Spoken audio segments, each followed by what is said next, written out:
A trenchant blade that shore the nets of doubt. That's getting close to the end, huh? To the end, yes. Hmm. I got it. Okay. A trenchant blade. Hmm? Hmm. Okay. Start reading. Yes. A trenchant blade that shore the nets of doubt. Its sword of discernment seemed almost divine. No. Trenchant is very sharp, huh? Poetically. Poetically, it means sharp. A very sharp blade that cut, that shore the nets of doubt. Its sword of discernment seemed almost divine. Oh, clear, no? Yes. Yet all that knowledge was a borrowed sun's. The forms that came were not heaven's native births. Ah, An inner voice could speak the unreal's word. Its puissance, is that correct? puissance. Its puissance, dangerous and absolute, could mingle poison with the wine of God. So this is still Canto 3 of Book 7, the entry into the inner countries. And we're seeing how strange these inner countries can be. They can be very beautiful, very powerful, and they can be dark also. Mm, But you see, this inner voice here could speak the unreal's word, not the mm, truth's word. mm, And its power, its puissance, is dangerous and it's absolute. And it could even mingle poison with the wine of God. It's a dark passage. Huh? On these high shining backs falsehood could ride. Truth lay with delight in error's passionate arms, gliding downstream in a blithe gilded barge. She edged her ray with a magnificent lie. I think it's Blythe. Blythe. Blithe. Yeah. Okay. So it's on these high shining backs, falsehood could ride, and truth lay with delight in this passionate arms of error, gliding downstream in a blithe, gilded barge. It seems so beautiful, a blithe, joyous, merry, glad, cheerful barge. And it's even gilded, and yet she edged her ray with the magnificent lie. So we're speaking, of course, of life here, and these in these inner countries, and what life is doing. And so we'll continue on now. Here in life's nether realms, all contraries meet. Truth stares and does her works with bandaged eyes, and ignorance is wisdom's patron here. Those galloping hooves in their enthusiastic speed could bear to a dangerous intermediate zone where death walks wearing a robe of deathless life. Yeah, you missed one word. It's enthusiast, not enthusiastic. Ah, those galloping hooves in their enthusiast speed. Yes, good. Thank Okay. So we're going to see now. Um, I have to go back to this. Yeah. Here in life's nether realms, all contraries meet. And we see that that's probably true for us as well. Truth stares and does her works, but with bandaged eyes. And ignorance, and notice he capitalizes ignorance and wisdom here. And ignorance is wisdom's patron here. Wow. Patron, one who supports something. Mm. So ignorance is supporting wisdom as a patron. Mm. Then these galloping hooves in their, I would say, impassioned speed. Mm. Because here it's an adjective onto speed. So the hooves in their enthusiast speed, their impassioned, their fervent, ardent speed. And enthusiast is, of course, as you originally said, a synonym for enthusiastic. Mm. So enthusiastic would be too many beats. Mm. So Sri Aurobindo simply used enthusiast speed. And they could bear to a dangerous intermediate zone. Bear here could bring to a dangerous immediate zone where death walks wearing a robe of deathless life. And we've talked so much about death that I think we can move on from there. Or they enter the valley of the wandering gleam, whence captives or victims of the spacious ray, souls trapped in that region can never escape, Never can escape. never can escape. So what is happening here is very, very important because this valley of the wandering gleam, and I have something from Sri Aurobindo on this. He says, to blend and blur shades of words for technical exigencies might be all right for mental poetry. It won't do for what I am trying to create, in that one word won't do for the other. So important. Even in mental poetry, I consider it an inferior method. Gleam and glow are two different things, and the poet who uses them indifferently has constantly got his eye upon words rather than upon the object. Mm. Incredible. So it's not the wandering glow, but the wandering gleam. Mm. It's captives or victims of the specious ray. And specious here is, I guess I would define it simply as plausible but false. Mm. Okay. Captives or victims of the specious ray, souls trapped in that region never can escape. Which region is this? This what he's describing. That nether region of the valley of the wandering gleam. Mm-hmm. Yeah, it's a wandering gleam.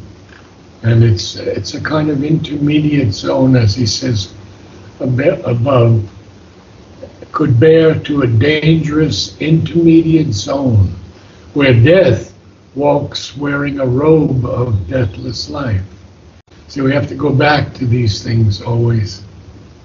And the galloping hooves and their enthusiast speed, where ignorance is wisdom's patron. And even truth stares and does her works with bandaged eyes. So these are the nether realms of life. And he tells us that here in life's nether realms, all contraries meet. Clearer now? Yes. Good. So, Agents, sorry, go ahead. agents, not masters. They serve life's desires, toiling forever in the snare of time. But their souls then who get in that region, then they can never escape. Therefore, they're simply agents. They're not masters any longer. And they're only serving these desires of life. Mm. And they're toiling forever, forever, very important here, toiling forever in the snare of time, the trap of time. Their bodies, born out of some nihil's womb, ensnare the spirit in the moment's dreams, then perish, vomiting the immortal soul out of matter's belly into the sink of naught. I have to continue. Do you have a period there? I don't. Yes, I have a period there. After naught. Oh, interesting. Okay. So that must have been added later. See? Okay. Mm.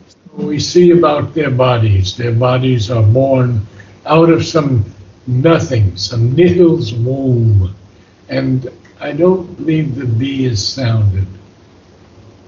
Boom. Womb. Okay. Like And, climb. pardon? Like climb. Like climb, yes. Ensnare the spirit in the moment's dreams. Wow. Then perish, vomiting the immortal soul out of matter's belly into the sink of naught. Look at these powerful words from Sri Aurobindo, using the word vomiting out of matter's belly into the sink of naught. Wow. Non-existence here, naught, nothingness. Now, he's going to tell us that some can get out of this. Yet some Yet some uncaught, unslain, can warily pass, carrying truth's image in the sheltered heart. Pluck knowledge out of error's screening grip, break paths through the blind walls of little self, then travel on to reach a greater life. Ah, so important. Um, because first he told us when you're in that, you can't get out of it. But then he says, if there are some uncaught or unslain, they can pass warily, carefully, cautiously, carrying this image of truth in the sheltered heart. And then he goes on to say that they can even pluck knowledge out of error's screening grip. Wow. Break paths through the blind walls of little self, then travel on to reach a greater life. So Savitri is experiencing all of this. She's seeing all of these things happening, especially these nether realms that we're in right now. And so let's see what happens to her.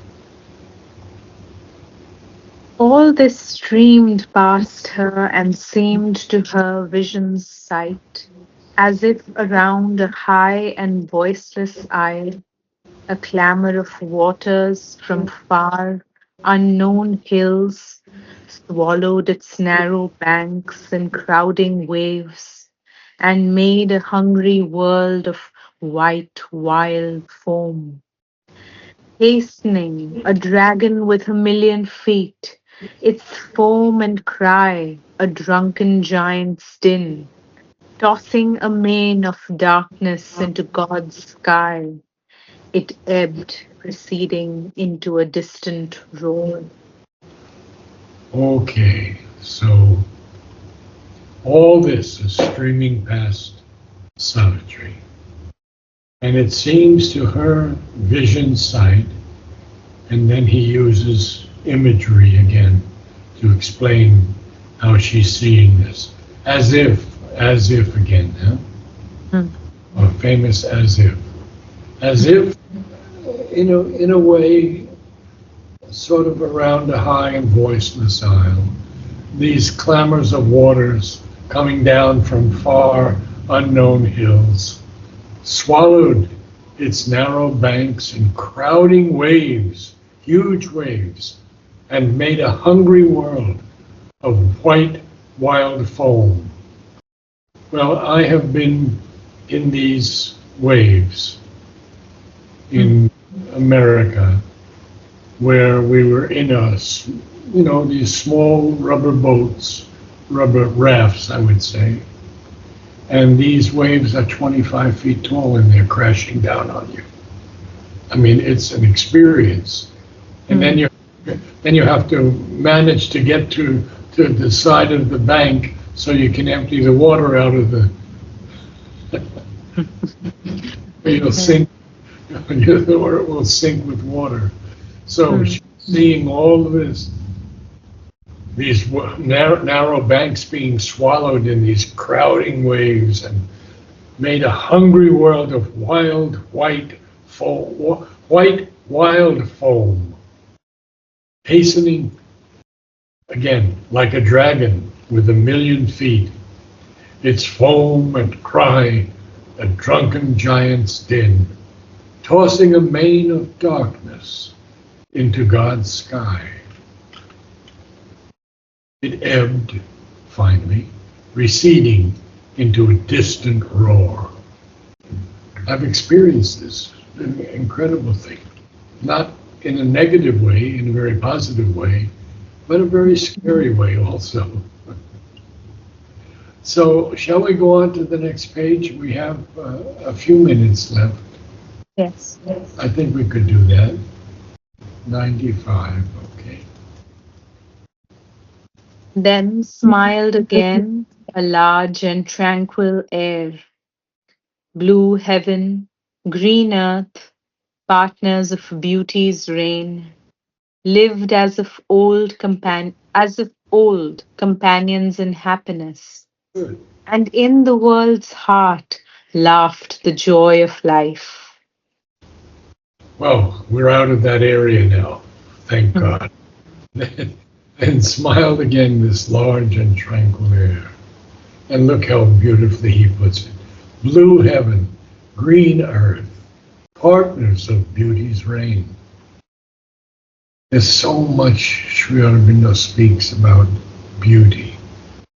I mean, Mother speaks about beauty when she says, in the physical world, of all things, it is beauty that expresses best the divine. Oh, okay.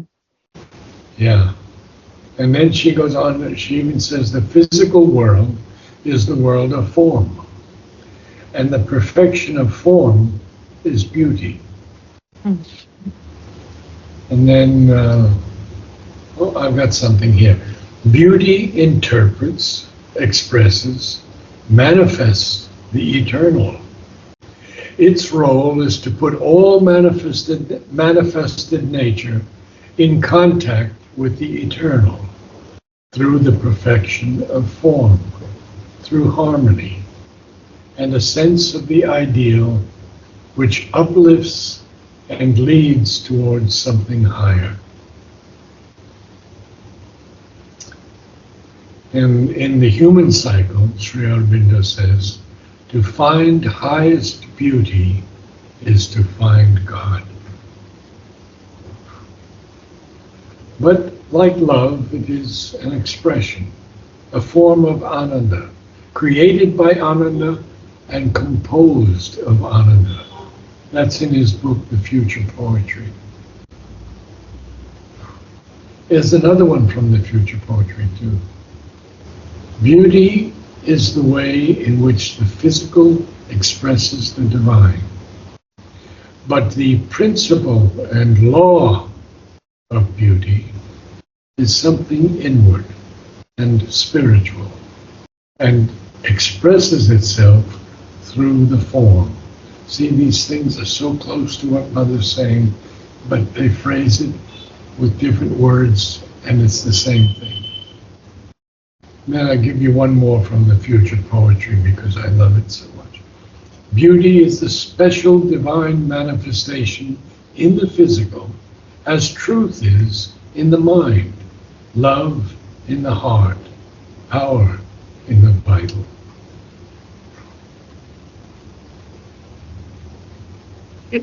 Hmm. There's one more. I'll share one more. Beauty is ananda taking form, but the form need not be a physical shape.